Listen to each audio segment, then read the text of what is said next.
Hello everyone, today I'll show you how to change the player controls in my winter car.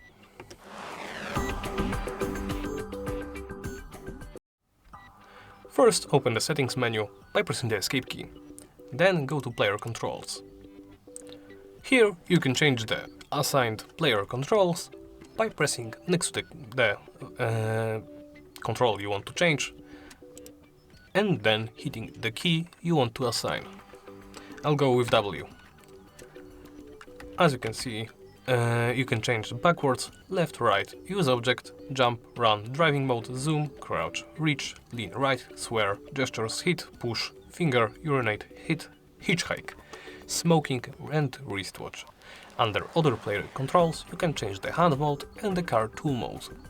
Under other controls you can change the setting menu button, the toggle HUD, toggle mirrors, reload car skin, TV camera, and under mouse controls, under the scroll wheel is the rotate objects, fasten bolts and turn knobs, under the left mouse button is the pick, drop, assemble and use, and under the right mouse button is throw, disassemble and use.